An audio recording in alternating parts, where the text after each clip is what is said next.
आप सभी का धन्यवाद। आप सभी ने पार्ट 1 को खूब प्यार दिया।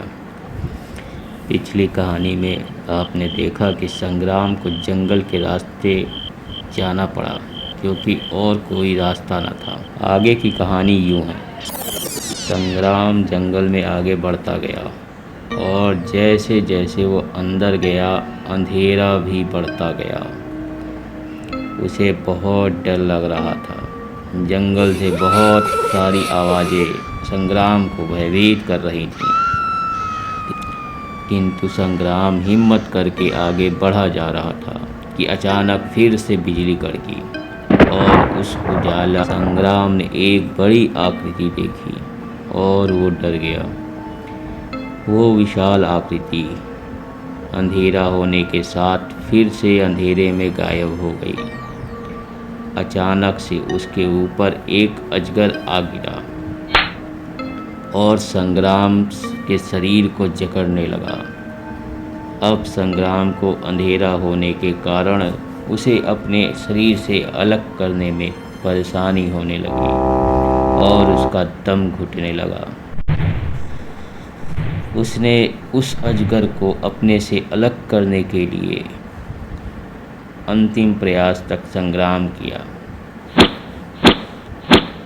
इसी बीच उसकी आंखों के सामने अंधेरा छाने लगा और दोबारा बिजली कड़की और इस बार उस विशाल आकृति को संग्राम ने अपने एकदम करीब देखा और डर से उसकी आंखें बंद हो गई।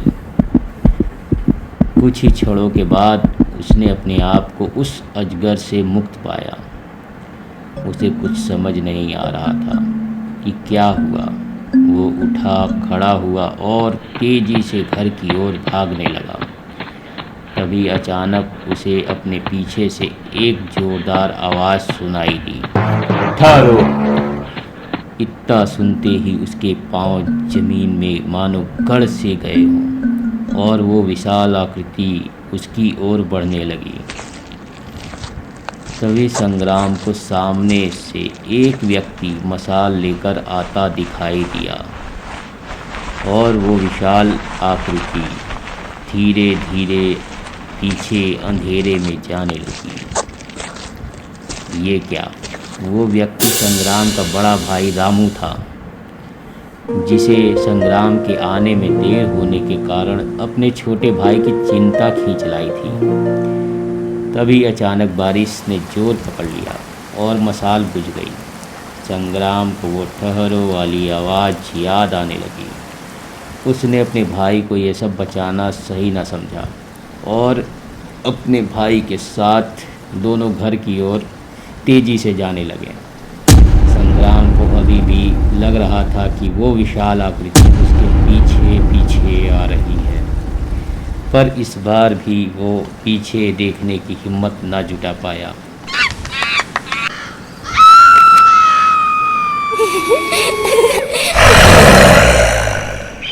और फिर से जंगल से वो खतरनाक आवाज़ें आने लगी, जिसे सुनकर दोनों भाई डर के मारे हनुमान चालीसा का पाठ करके आगे बढ़ने लगे।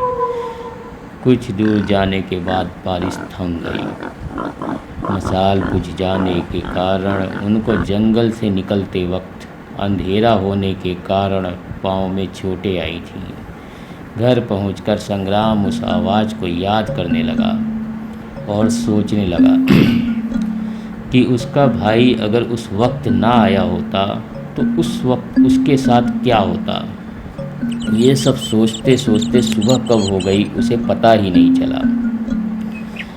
जब उसका बड़ा भाई कमरे में आया तो छोटे भाई को चिंतित देख उसने कारण पूछा।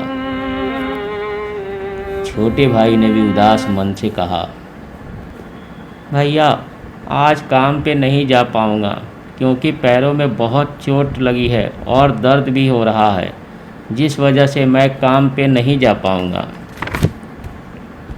और आज पैसों की कमी हो जाएगी।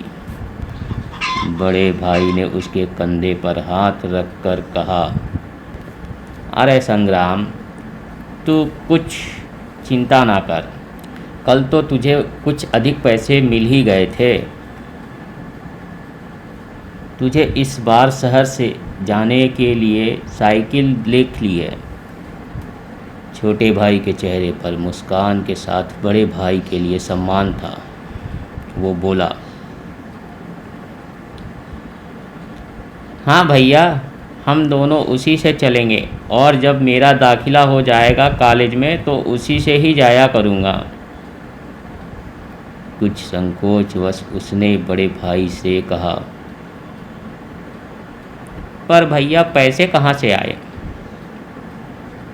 भाई ने उसका सर सहलाते हुए कहा, अरे जो पैसे चारा काटने वाली मशीन थी उसे बेच दिया, क्योंकि अब गाय 2 ही बची हैं जिसका चारा हम हाथ से काट लेंगे। और अब तुम्हें दाखिले के लिए पैसे भी आ गए हैं और तुम्हें शहर जाकर काम करने की ज़रूरत नहीं है। चलो चलो खाना खाने, तेरी भाभी तेरा इंतज़ार कर रही हैं। बाहर जाते वक्त संग्राम को फिर वो ठहरो वाली आवाज़ का अनुभव हुआ।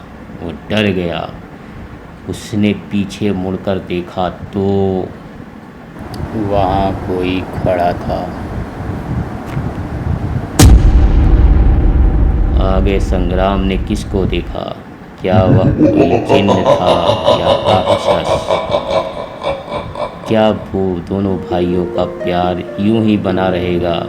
आगे की कहानी के लिए लाइक और सब्सक्राइब करते रहे और हमारे चैनल के साथ जुड़े रहे। आपके प्यार और कमेंट का इंतज़ार रहेगा। धन्यवाद।